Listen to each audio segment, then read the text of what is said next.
जय विकल्प दया लागी कोमल चित सबका। दया किसको है? एक संतों को। उन्होंने कहा एक गुरु को कहां भागी जा रहे हो? बोला प्रभु मत रोको हमको, मत रोको। बोला अरे क्या हुआ? बोला तीनों लोग भूख के आ गए, कोई नहीं बचा सका, तुम क्या बचाओगे नारद? बोला अरे तुम रुको तो सही। बोला क्या बात है? बोला भगवान राम हमरे ऊपर जो है अमोक बाण छोड़ दिया है, छठी राम। बोला अगर बाण को मारना होता ना तो तुम्हारे बाप के घर में मार दिया, क्योंकि वहां तुम 2 मिनट रुके थे और अभी भी देखो बाण तुम्हारे पीछे खड़ा है। जब उलट के देखता है तो बाण सही में खड़ा है। बोला प्रभु तब क्या होगा? ना बाण मारने नहीं, तुमको ज्ञान देना आया है, तुमको ताड़ने आया है, बाण मारने नहीं आया। बोला आप क्या करें? कैसे रक्षा हो इससे? गुरु ज्ञान देता है। कहते हैं माता पिता 5 ज्ञान देता है।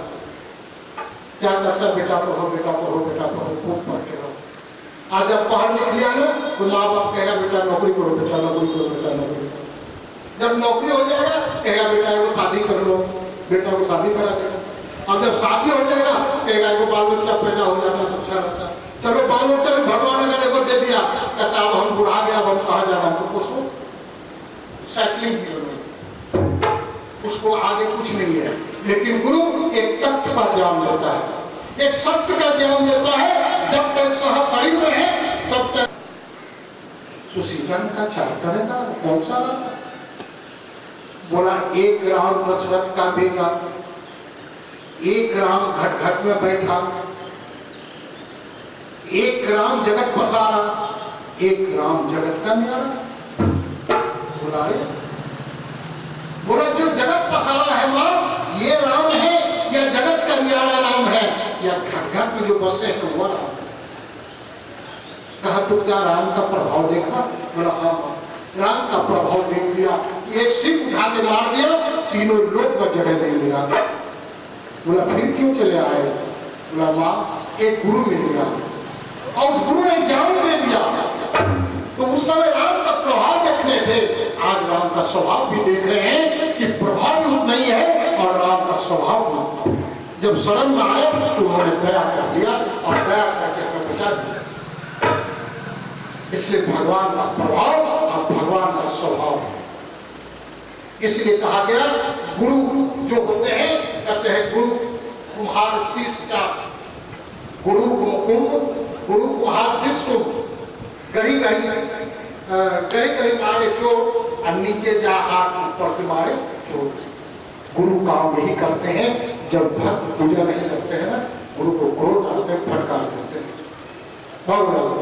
और तुमसे नहीं होगा, और तुमसे पूजा नहीं होगा, गुरु फटकार देते हैं।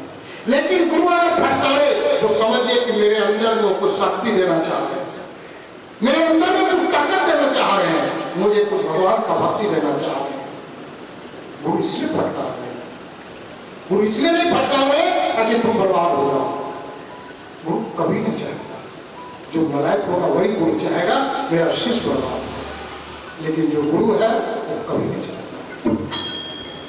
इसलिए गुरु का काम है सदैव कल्याण करना। इसलिए भारत का मूल मंत्र यही है, सर्वे भवन्तु सुखिनः, सर्वे सन्तु निरामयाः, सर्वे भद्राणि पश्यन्तु मा कश्चित् दुःखभाग्। ये भारत का मूल मंत्र, ये हमारा आपका नहीं है।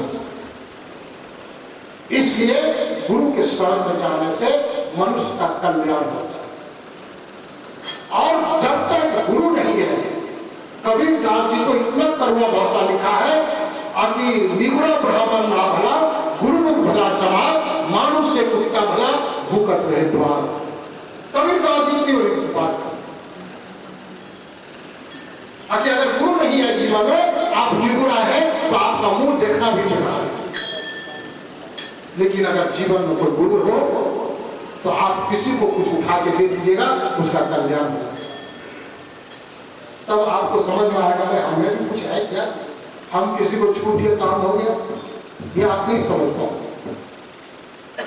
मैं तपस्या करके आता था इसी कॉलोनी में, यहीं पर आता था।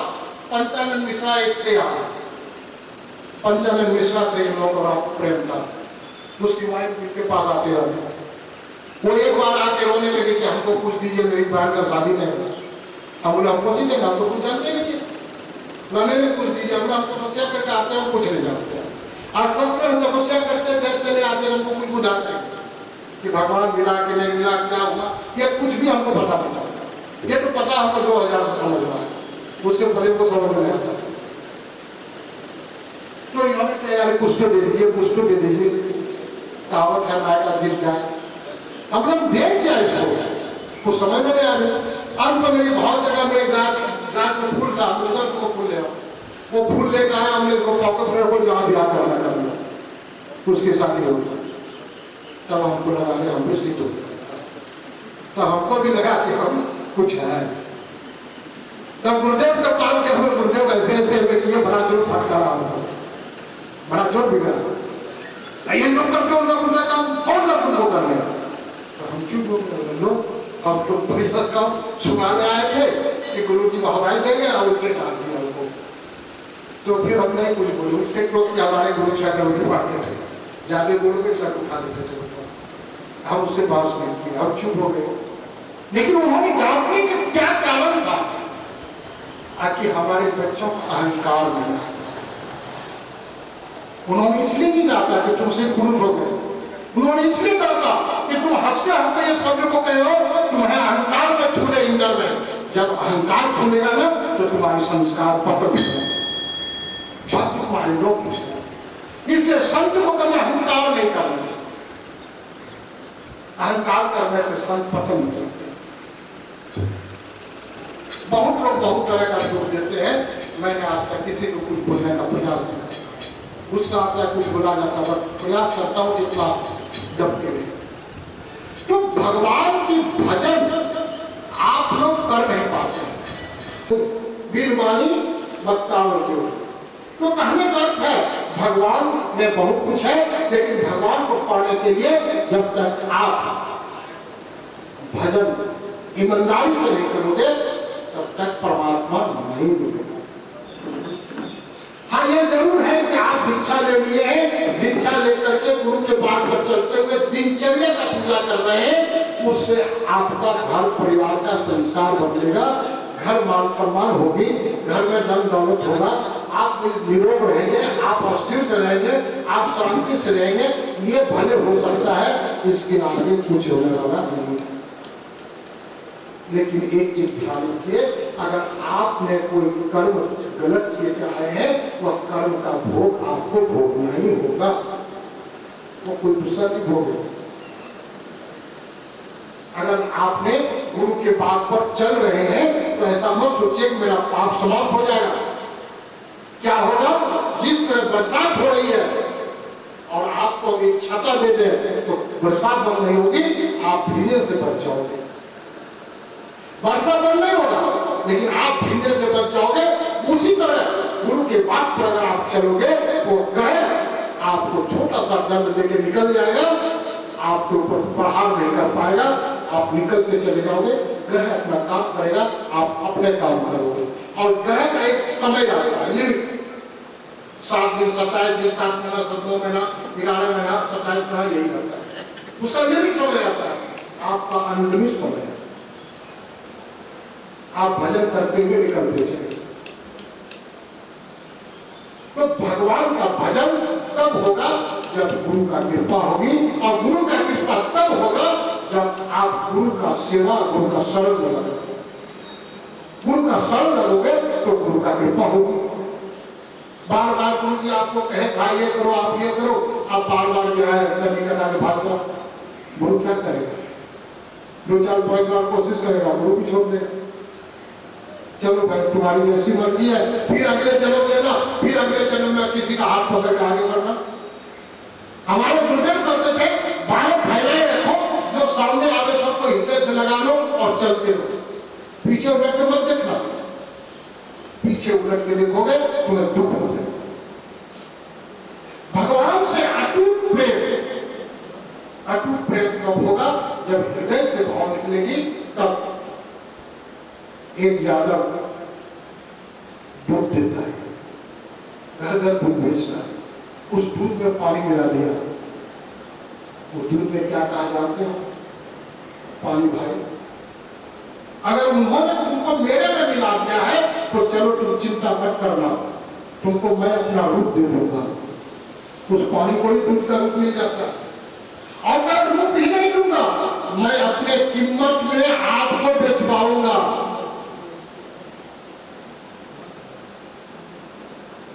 पानी ने कहा बड़ी कृपा हो गया। बोला जिस घर में मैं बिकूंगा उसी घर में आपको भी बिकवाऊंगा, तुम चिंता मत करो। पानी और दूध का इतना प्रेम हो गया ना जिसका वर्णन नहीं।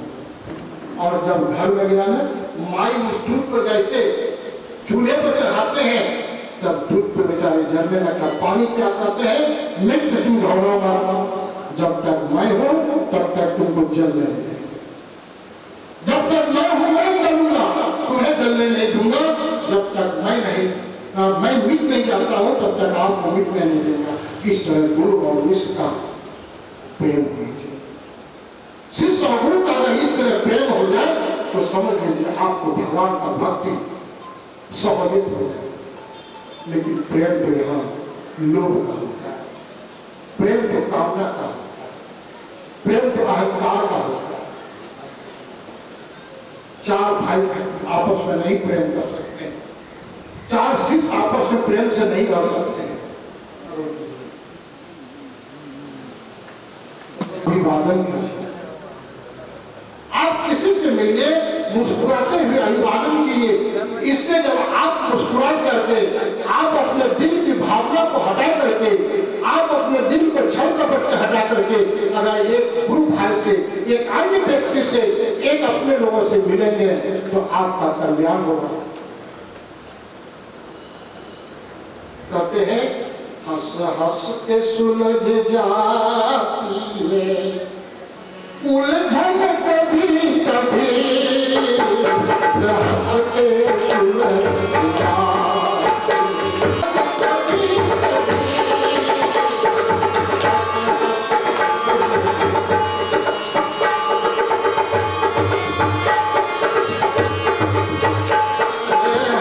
हंस के सुलझ जाती है उलझन कभी कभी।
आपने किसी बिलाए किसी मकोड़ा को पूछो उसको कोई काम नहीं है, वो सिर्फ खाएंगे और जहां मन कहा सोएंगे। ना उसको बेटी ब्याह का चिंता है, न बेटा पढ़ाने का चिंता है, न घर बनाने का चिंता है, तो कोई चिंता नहीं। कहते अजगर करे न चाकरी, पंछी करे न काम, घास मरोड़ा कह गए सबका था, वो कुछ नहीं करते। लेकिन हम कर्म जोनी में, मनुष्य कर्म जोनी है और कर्म जोनी में आपको कर्म करना है, बिना कर्म किए नहीं रह सकते। कल मैं ऐसा ही बैठा था अपने कक्ष में और कुछ ध्यान में थे, कुछ मुस्कुराते हुए कहीं से आनंद मिला। जब उस मुस्कुराते हुए दृश्य को देखा और मुझे आनंद मिला, मैं ये भजन उसी से लिखा, एक दो लाइन लिखा। मैं कल ही भजन को लिखा है, हंस हंस के सुलझ जाती है उलझन कर। अब भगवान को जब देखते ध्यान में बैठे बड़े आनंद मिला। मैं नीचे उतरता नहीं, खाने के लिए जाता हूँ, क्यों नाश्ता के लिए जाता हूँ, ऊपर आकर आता हूँ। एकांत बात को लिखना अच्छा लगता है, 10 आदमी बीच में तो मैं सदैव एकांत पर आता हूँ अपना भजन। उसी भजन काल में जब मुस्कुराते हुए किसी को देखा, कुछ मुस्कुराते हुए क्षण का दर्शन किया, तो मैं तुरंत इसको लिख दिया, हंस हंस के सुलझ जाती है उलझन कभी कभी और मिलती है बड़े भाग से ये जीवन। मनुष्य का जीवन सत्य बड़े भाग से मिलता, और इस भाग से मिलने के बाद भी मनुष्य अगर समझ ले तो जरूर किसी जन्म में उसकी बेड़ा पार हो जाए। क्योंकि आपके और कोई काम नहीं है, आपका एक काम है कि आप जहां से आए हैं वहां मिल जाए। समुद्र से जल उठता है, मेघ में जाता है, मेघ से बारिश होती है और वह नाला नाली होते हुए गंगा नदी में चली आती है, गंगा समुद्र में उनका कोई काम नहीं। एक बार कार्तिक पूर्णिमा में लोग स्नान कर रहे थे, तो नारद जी देखा कि इतने लोग गंगा नहा रहे हैं, क्या होगा इससे? तो नारद जी को नहाने गया। नारद जी मनुष्य का भेद बदल करके गंगा किनारे आते हैं और कहते भैया आप लोग गंगा नहा रहे हो, क्या होगा? बोला हम लोग अपना पाप धोने आए हैं। बोला गंगा नहाने से पाप धो लेते हैं? बोला तो नारद जी सोचा है तो गंगा पापी हो जाएगी, ये संसार का पाप अगर इसी में जाएगा तो गंगा ही पापी हो जाएगी, कौन इसका जल का पूजा करेगा? तो नारद को कहा चलिए, नारद कुछ दूर जाकर के माँ गंगा को प्रणाम करते हैं। कहता माँ ये कैसा अनर्थ हो रहा है, संसार का पाप तुम्हारे अंदर जा रहा है, तुम तो महापापी होते जा रहे हो। माँ खड़ी होकर कहता पुत्र हम किसी का पाप रखते नहीं है। बोला क्या करते हो? तो बोला हम पाप जो आता है हम भेज देते हैं समुद्र को। तो नारद को लगा इसीलिए समुद्र का जल खड़ा हो गया, क्योंकि संसार का पाप समुद्र में चला जा रहा है, इसलिए समुद्र का जल खड़ा हो गया। नारद जी चला समुद्र के पास, समुद्र का आभार करते हैं, हे समुद्र देव आपका जल खड़ा होने का राज मैं जान लिया। समुद्र ने कहा आपने क्या जाना भाई, कौन सा आपने राज जान लिया? बोला आप संसार का पाप आप में आता है इसलिए आपका जल खड़ा हो गया। समुद्र ने कहा क्या जानते हो हम किसी का पाप रखते नहीं है। बोला कल आप क्या करते हो? बोला हम बादल को दे, हम क्या रखते हम दे चला उतना किसी के पास खड़ा हो गया। अब नारद चला बादल के पास, जब बादल के पास जाते हैं तो बादल से कहते हैं हे भाई बादल पूरा पृथ्वी का पाप तुम्हारे पास आ गया। बादल ने कहा हम किसी का पाप नहीं रखते हैं। नारद सोचा रहे तुम क्या करते हो? बोला जिसका पाप है उसके घर पे जाके बरफ चलते हैं, जिसका पाप है उसके घर पर बरफ जाते हैं, हम रखते उठते नहीं है। इसलिए मनुष्य अपने कर्म का फल स्वतः कोई रखता कुछ नहीं है, भगवान आपका कुछ रखता नहीं है, भगवान एक मुंशी का काम करता है। आप अच्छा किए लिख लिया, आप बुरा किए लिख लिया। जब अच्छाई का क्षण आपके जीवन में आता है तो आप मंदिर मस्जिद गिरजा आपको नजर आने लगता है, आपको गुरु खोजने लगते हो। जब अच्छाई का क्षण नित्य खत्म हो जाती है क्षण तो फिर आप वो, इसलिए कहा गया है शुभ का मन अगर आ जाए मन में तो लेट नहीं करना चाहिए। आगे शुभता वाला भाव आ जाए कि आज मंदिर जाना है तो लेट नहीं कर, जरूर मेरा कोई अच्छा क्षण आया होगा कि आज मेरे अंदर में भाव पैदा हुआ कि आज हम मंदिर जाना है, आज किसी गुरु के शरण में जाना है, आज हमें दीक्षा लेना है, आज हमें सत्संग सुनना है, आज हमें तीर्थ यात्रा करना है। जरूर वो क्षण मेरे लिए किसी पुण्य का घड़ी आ गया, इसे बिन विचारे करना चाहिए, बिन सोचे करना चाहिए। और जहां इससे आप निकल जाएंगे, लेट कर लेंगे, वो क्षण समाप्त हो जाएगी और फिर आपको हाथ नहीं लगेगा। इसलिए कहता है गुरु के साथ जुड़ने के लिए यही क्षण होता है।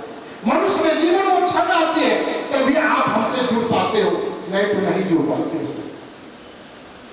इस ऊर्जा नगर में यही 4-5 नहीं था, अनेक थे, और एक नहीं 2500 घर 50 घर ऐसे होंगे जो हमसे मदद मांगे और फायदा लिए, सबको फायदा होगा। मैं किसी का झक नहीं, इच्छा हुआ आया, नहीं इच्छा हो गया, क्योंकि मैं बुलाता नहीं किसी को कि आप आकर मुझे दीक्षा दो। जब तक आपका हृदय आवाज नहीं देगी तब तक आपको दीक्षा कल्याण भी नहीं। दीक्षा लेने वाले को अपना हृदय से आवाज देनी चाहिए, अपने मन पर होना चाहिए कि मुझे दीक्षा लेना है, मुझे गुरु करना है, मुझे भगवान का भजन करना है और मुझे अपने आप को मुक्ति की ओर ले जाना है, तभी दीक्षा लेनी चाहिए। अनायास आके नहीं बोलते। नया पूछे तो दीक्षा लिया था, यही संतोष जी में 1000 बार मना किया था, तो दीक्षा मत लो। 7 दिन 10 दिन तक डरा है, नहीं लो दीक्षा लेने, नहीं ले, पूरे परिवार में पूरा विरोध हो जाएगा, फिर भी नहीं माने। दीक्षा लेंगे भाई, दीक्षा के लोग, लेकिन दीक्षा को निभाओ। दीक्षा लेने से ज्यादा दीक्षा निभाने का भाव होती है। आप अगर निभा नहीं सकते हो तो लेने से ज्यादा कष्ट आपको ले देगा, ये ध्यान रख लीजिए। दीक्षा मत लीजिए, और अगर दीक्षा दीजिए तो गुरु की बात को निभाने का प्रयास कीजिए, और नहीं तो और डबल हो जाएगा। क्योंकि भक्ति तलवार का धार है, भक्ति तलवार का धार है। जो तलवार आपको रक्षा करता है वही तलवार आपका गर्दन भी काट सकता है। अगर उससे खिलवाड़ करेंगे वही तलवार गर्दन काटता है। इसीलिए किसी संतों ने कहा है, जात में पूछिए संतों से, पूछ लीजिए ज्ञान, मोल करो तलवार से, पड़े रहने दो ज्ञान। संत का कोई जाति नहीं, जो परमात्मा में जुड़ गया कौन जाति होता है जी? तो भक्त है भगवान का, और भगवान का भक्त जो होता है वो भगवान का भक्त ही सही होते हैं। हाँ चलो सुनिए, ठीक, तो भगवान का भक्त ही सब कुछ होते हैं। तो इसलिए कहा गया भगवान को अभी देखोगे जब जय जयकार होता है, भगवान की जय नहीं करता, भक्त और भगवान की जय, भक्त को आगे करता है। इसलिए दीक्षा लेने से पहले आपको 3-4 चीज सदैव ध्यान रखना है कि मेरे से कभी भी गुरु का अनादर ना हो जाए, पहला शब्द। दूसरा, गुरु के बताए हुए मार्ग पर हम चलें। बस 2 चीज आप अगर ध्यान रखेंगे तो जीवन में आपको कष्ट नहीं होगा। और गुरु का बहुत काम है, गुरु का काम इतना है जिसका कोई वर्णन नहीं। आपका अच्छा बुरा सब में गुरु का काम होता है। आपको किसी तरह का संकट नहीं घेर ले, गुरु का वह भी काम होता है। आप किसी तरह उलझन में चले जाए, गुरु का वह भी काम होता है। आप कहीं अधर्म में नहीं चले जाए, गुरु का वह भी काम होता है। आप परमात्मा में कैसे चले जाए, गुरु का यह काम। इसलिए गुरु को बहुत ज्यादा ड्यूटी होती है, शिष्य को 2 ड्यूटी होते हैं, लेकिन निभाना पड़ता है वो 2 ही ड्यूटी। अगर आप निभा लेंगे तो आपका जीवन स्वर्ग में हो जाएगा, अगर आप नहीं निभाएंगे तो आपका जीवन नरक में हो जाएगा। इसलिए गुरु करने से पहले 1 में 100 बार सोचना चाहिए मनुष्य को कि हम गुरु करें कि ना करें, और हम निभा पाएंगे या ना निभा। इसलिए मैं आप लोगों से आग्रह करूंगा कि हमारे जो भी 5-7 या शिष्य हैं, मैं सबसे आगे गुरु के नाते आग्रह करना चाहूंगा कि आपस में कभी भी एक दूसरे से मतभेद मत करो, अपने में प्रेम भाव बनाए रखो। अगर आप सीनियर गुरु भ्राता को जरा सा अपमान करोगे तो आपको उतना ही क्षति होगी जितना क्षति गुरु का अपमान से होगा। मैं आपको साफ शब्दों में कह देता हूँ, अगर आप बड़े गुरु भाई को अपमान करोगे तो आप गुरु के तरह आपको क्षति होगी, इसका गुरु भी रक्षा नहीं कर पाएगा। ये मैं गारंटी के साथ कहता हूँ, गुरु भी रक्षा नहीं कर पाएगा। क्योंकि कर्म तुम किए आपस में प्रेम रखना चाहिए। कोई किसी का जमीन नहीं जोतता, कोई किसी का धर्म नहीं बसता, कोई किसी का संपत्ति नहीं हड़पता। और इतना तो कहना है। हरिओम, जय गुरुदेव। वही शब्द बोलना है। अगर इसमें भी आपको कष्ट होती है, मुझे लगता है कि आपको इस लाइन छोड़ देना चाहिए, समय के लिए छोड़ दीजिए। आप आराम से घर में रहिए, कोई कष्ट नहीं होगा। अगर इतना भी प्रेम आपसे नहीं होती है, मैं आज आपको कहता हूं, मुझे छोड़ के चले जाइए, मुझे संतुष्टि मिलेगा। लेकिन अगर प्रेम में अगर खलल डालिएगा, आपकी बर्बादी होगी, वहां मैं कुछ नहीं कर सकता। इतना ध्यान रखिएगा। जय हिंद, जय भारत। बोलिए प्रेम से गुरुदेव भगवान की, पूजनीय माता जी की जय। बोलिए हनुमान जी महाराज की जय। पार्वती पते हाय हाय हाय। ओम शांति, ओम शांति, ओम शांति। अभी तैयारी करो, जो दीक्षा लेने वाला सब बोलो। हम लोग के लिए होगा, हमारे समाज के लिए लाते हैं।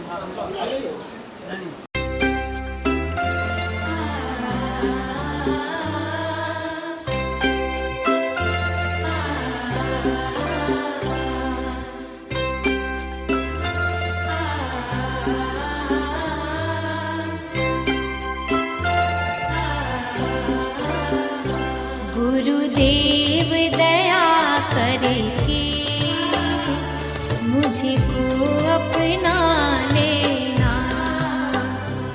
गुरुदेव दया करके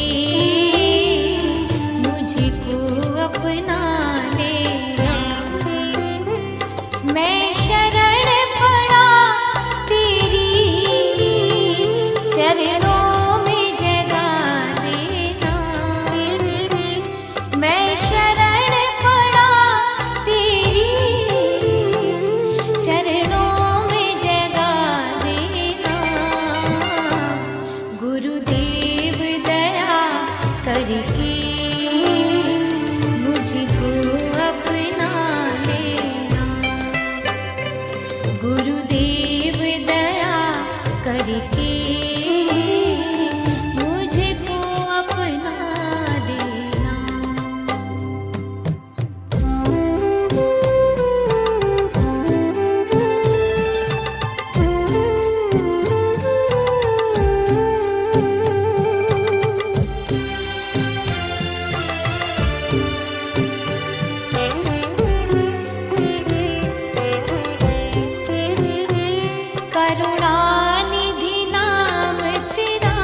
गुरुदेव दया करके मुझको अपना लेना।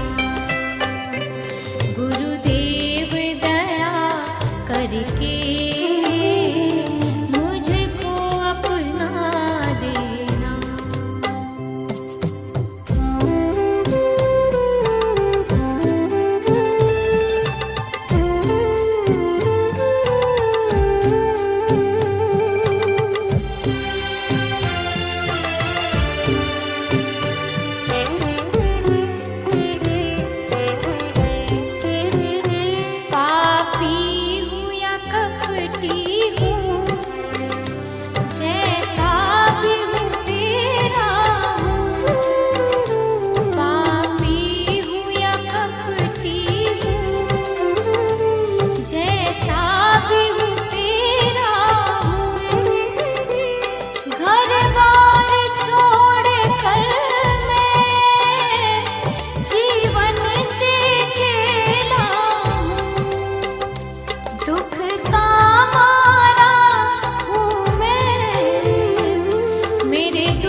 गुरुदेव दया करके मुझको अपना लेना।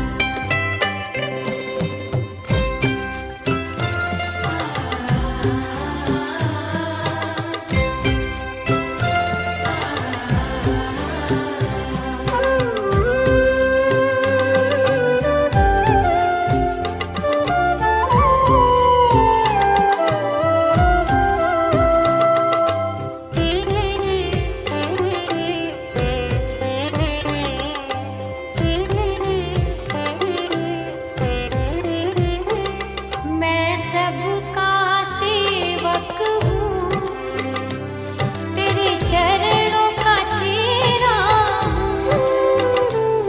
मैं सबका सेवक हूँ, तेरे चरणों का चेहरा हूँ। नहीं नाथ भुलाना मुझे इस जग में अकेला। तेरे दर का भिखारी हूँ, मेरे दोष मिटा देना। गुरुदेव दया करके मुझको अपना लेना।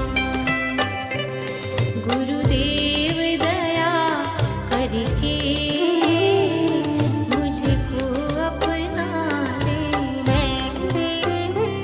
मैं